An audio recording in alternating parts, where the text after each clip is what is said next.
China is moving a river across an entire continent to save lives. And we're not talking about a small stream. We're talking about moving enough water to fill Lake Superior every single year. Across 1,500 miles, over mountains, under rivers, through tunnels that shouldn't exist. This is the South-to-North Water Diversion Project, and what they built defies everything you thought was possible with water and gravity. But to understand why they did this, you need to see the crisis that started it all. The water runs dry. The water runs dry. Picture this. You're standing in northern China, Beijing, Tianjin, the industrial heartland where 400 million people live and work, and the taps are running dry. The Yellow River, one of the great rivers of human civilization, doesn't reach the sea anymore. It just stops, runs out, disappears into the dust. Farmers are watching their wheat fields turn to powder. Factories are shutting down production lines. Families are rationing water like it's wartime. Here's the nightmare. Northern China has half the country's population, but it only has 20% of the water. The south is drowning in rainfall and rivers.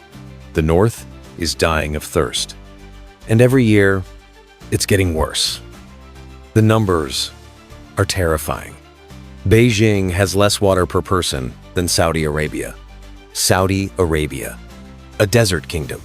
And this is supposed to be a modern superpower. Scientists started running the projections. If nothing changed, northern China would face societal collapse within decades. Not a slow decline. Collapse. Cities abandoned. Industries relocated. 400 million people forced to move or face catastrophic water shortages. They tried everything. Desalination plants, too expensive and too slow. Conservation campaigns, not nearly enough. Drilling deeper wells. They were just draining underground reserves that would never refill. The problem wasn't that they needed more water. The problem was physics. The water was in the wrong place. 1,500 miles away, in the wrong place. Then someone asked the impossible question, what if we just moved it? The plan that broke every rule. The idea was insane. Move water from the wet south to the dry north, across the entire length of the country, across mountains, deserts, and rivers flowing the wrong direction. They called it the South-to-North Water Diversion Project. 3 massive routes: eastern, central, western. Each one a mega project in its own right. But the central route? That's where the real madness lived. 870 miles of artificial river. Starting at Danjiangkou Reservoir in the south, ending in Beijing. Crossing terrain that should make this physically impossible. Here's the problem. Water flows downhill. Always. It's not a suggestion. It's physics. But Beijing sits at a higher elevation than where the water starts. You're trying to move water uphill across nearly 900 miles. The obvious solution? Pump it. Build massive pumping stations every few miles. Force the water upward with brute mechanical power. Except that would require so much energy it would bankrupt the entire operation. They ran the numbers. The electricity costs alone would consume billions annually. You'd be pumping water 24 hours a day, 365 days a year, forever. The operational costs would exceed the construction costs within a decade. So they designed something that shouldn't work. A gravity-fed canal that flows uphill. No pumps, no external energy. Just water, flowing naturally for 900 miles, ending up higher than where it started. Wait, how does water flow uphill with just gravity? It doesn't. That's the trick. The route was designed so the water never actually flows uphill. It flows downhill the entire way. But the starting point elevation at Danjiangkou is carefully calculated so that after 870 miles of gentle downward slope, the water arrives at Beijing at exactly the right height. The precision required is beyond anything ever attempted in human history. You're calculating elevation changes across 900 miles to within inches. A surveying error of a few feet in the wrong place, and the entire system fails. The water either stops flowing or floods everything around it. Think about that. 900 miles. Through mountains, across valleys, under rivers, and the elevation has to be perfect across every single foot of it. Engineers in the United States said it couldn't be surveyed accurately enough. European experts said the precision was impossible to maintain during construction. Even Chinese engineers were split on whether the mathematics would hold in the real world. Because here's what no one talks about. Earth moves, soil settles, concrete expands and contracts with temperature. Earthquakes shift the ground. Over 900 miles, all of these tiny changes add up. Your perfect calculations on paper become imperfect in reality. They would have to account for seismic activity, for seasonal temperature swings of 80 degrees, for the weight of the water itself pressing down on the canal bed, for erosion over decades, for all of it, and still maintain that perfect gradient. The mathematical models alone took years to develop. Supercomputers ran simulations of water flow under thousands of different conditions. They mapped every inch of terrain with laser precision. They calculated how much the concrete would settle over the first decade, how thermal expansion would affect flow rates in summer versus winter. And that was just the design problem. Actually building it would require going through obstacles that had stopped engineers for thousands of years. But the real nightmare was just revealing itself. Digging through the impossible 2003. The excavators bite into earth. 50,000 workers deploy across 870 miles of terrain. They're building a canal 23 feet deep and 300 feet wide. Every inch lined with concrete. Sounds simple until you see what's in the way. First obstacle, the Qinling Mountains. 6,500 feet of solid rock standing directly in the path. You can't go around them. They stretch for hundreds of miles. You can't go over them. Water doesn't flow upward. You have to go through them. They started boring 2 tunnels, each one 15 miles long, through mountain rock that's been compressed for millions of years. This isn't soft sedimentary stone. This is granite and metamorphic rock that's harder than steel. They brought in tunnel boring machines, massive cylindrical drills with cutting heads 20 feet in diameter. These machines weigh hundreds of tons and cost tens of millions of dollars each. And they have to operate in conditions that destroy equipment. Digging through the impossible. The drill head spins, diamond-tipped teeth bite into rock. The machine inches forward, 3 feet per day on a good day, 2 feet when the rock fights back. 15 miles at 3 feet per day. Do the math. Years of continuous drilling just to punch through. But here's what makes it a nightmare. You're not drilling through uniform rock. The mountain is layers, hard granite, soft limestone, underground water pockets, fault lines where the rock is already fractured. The boring machine hits a soft layer, and suddenly it's drilling too fast. Hits hard rock and the teeth shatter. Hits water, and the tunnel floods. The pressure is unimaginable. You're under thousands of feet of mountain. The weight pressing down wants to collapse the tunnel behind you. So, as the boring machine advances, crews are lining the walls with concrete and steel reinforcement, racing against time before the mountain crushes the space they've just created. Ventilation is its own nightmare. 15 miles into a mountain, there's no air. The boring machine generates heat. The workers generate carbon dioxide. Dust from drilling fills every breath. They had to engineer ventilation systems that could push fresh air 15 miles into solid rock and extract contaminated air back out. Massive fans, kilometers of ventilation shafts. All of it while drilling was still happening. Workers were collapsing from heat exhaustion in tunnels where the temperature hit 110 degrees. Emergency evacuations, when water breached the tunnel walls and flooding threatened to drown entire crews miles from the entrance. Cave-ins that buried equipment and forced crews to dig laterally for days to get around the collapse. 3 workers died in those tunnels. Dozens were injured. And every single day was a battle against a mountain that didn't want to be pierced. But they kept drilling, inch by inch, day after day, year after year. And in 2008, 5 years after they started, light appeared at the far end of the first tunnel. 15 miles through the spine of a mountain range. The boring machine broke through. One tunnel down, one to go. Then, the Qinling Mountains were defeated. Then came the problem no one saw coming: the Yellow River, the same river that was dying in the north. It cuts directly across the path of the canal, and you can't just build a bridge over it. The canal has to maintain its elevation gradient. The water needs to stay in an enclosed system to prevent contamination.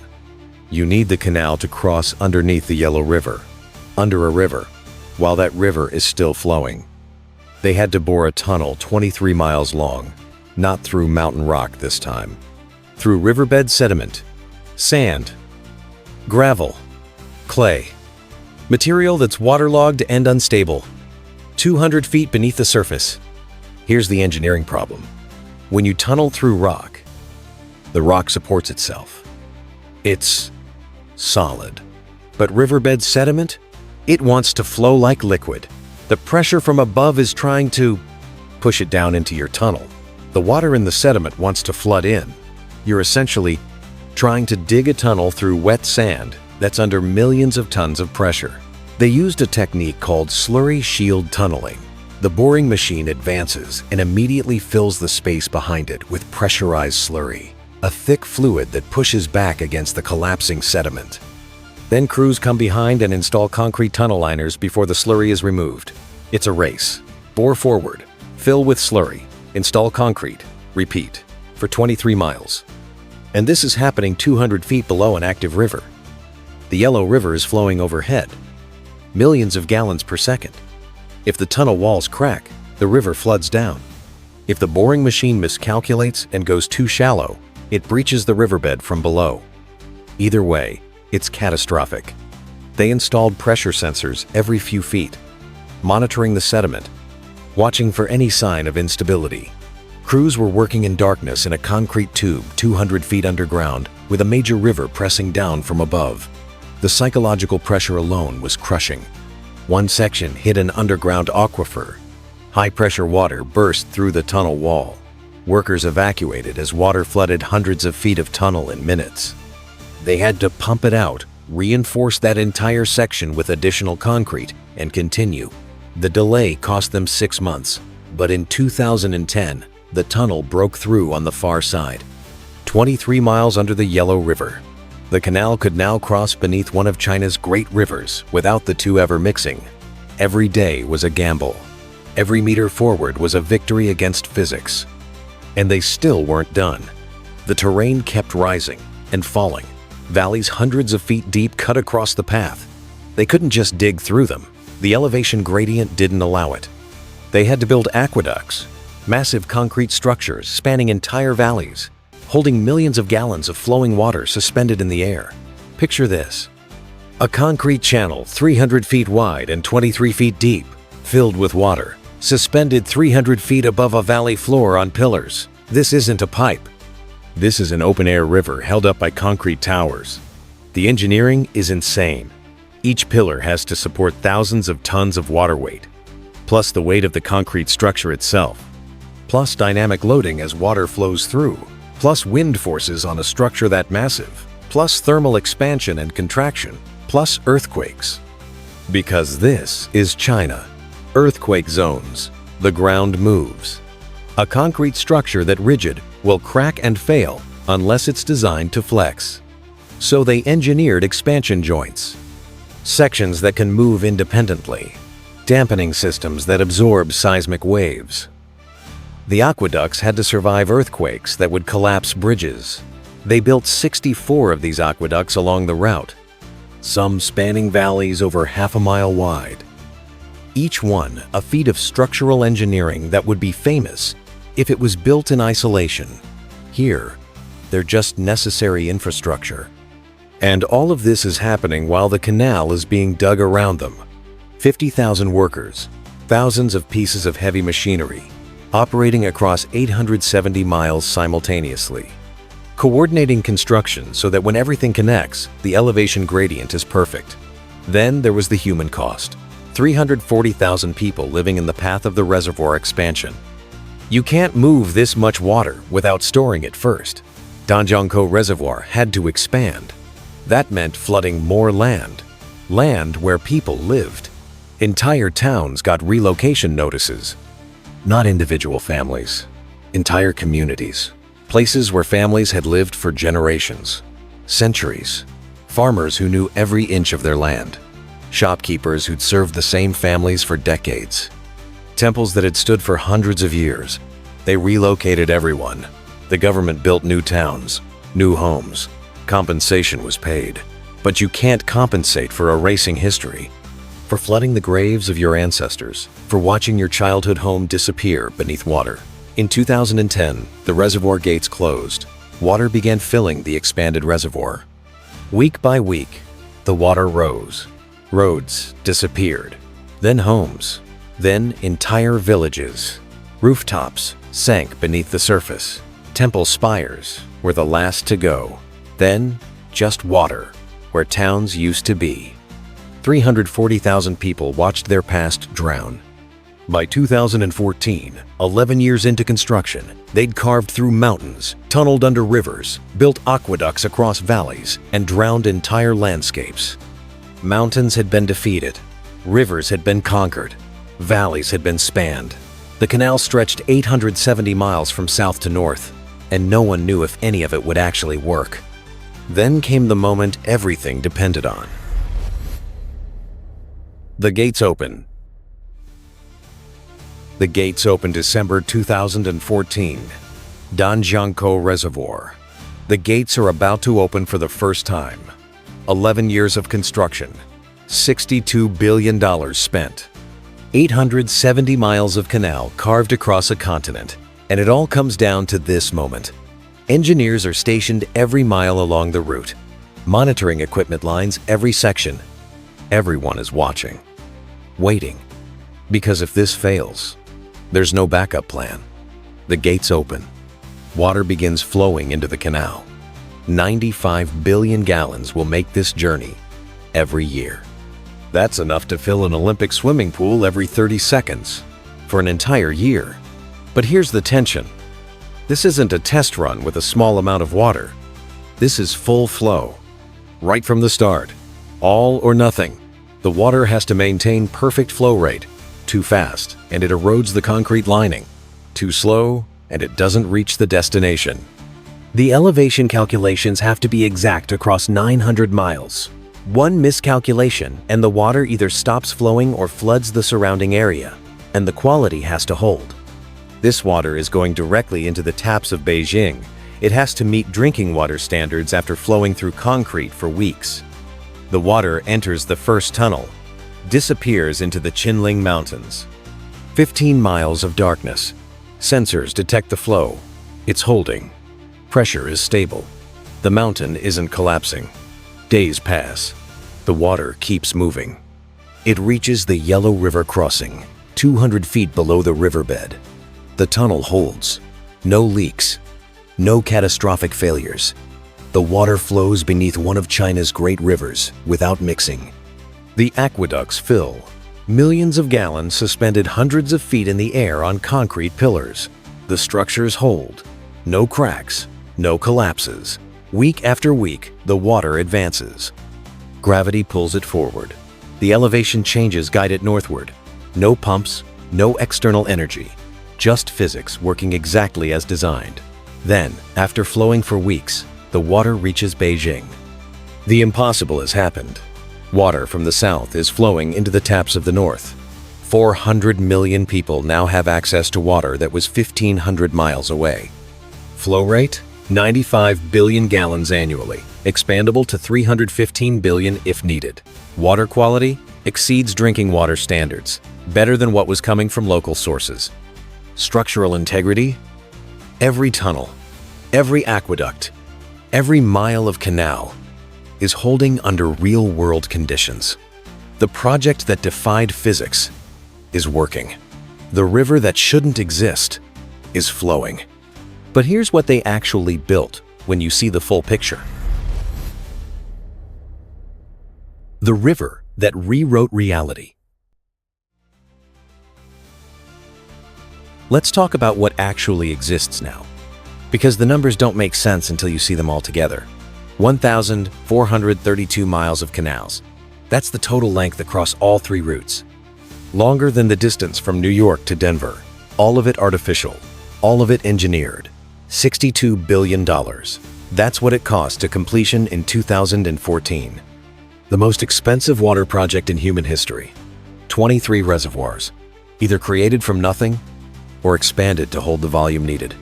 Entire valleys transformed into inland seas. 100 million people supplied directly. Another 200 million supported through agriculture. 400 million lives connected to this single system. 1,277 bridges built. Because you can't just cut off every road and railway across 900 miles. The infrastructure had to continue functioning while water flowed beneath it. 48 inverted siphons constructed. These are the pieces no one talks about. When the canal has to cross under a road or railway or natural waterway, the water drops down through a pipe, passes underneath, then rises back up to canal level on the other side. 48 times they had to make water flow downward, then back upward without pumps. Just pressure and physics. Here's the daily reality. Right now, as you're hearing this, enough water is flowing through this system to fill an Olympic swimming pool every 30 seconds. Every 30 seconds. All day. Every day. Forever. Beijing's water supply increased by 70%. 70%. A city of 20 million people that was running dry now has water security for generations. Industries that were shutting down, running again. Farmland that was turning to dust, irrigated and producing. Cities that were facing managed decline, growing. The Yellow River, starting to reach the sea again. Because the northern provinces aren't sucking it completely dry anymore. They have another source. And remember, this is the central route. Just one of the 3. The eastern route is operational. The western route is still under construction. And it's even more ambitious.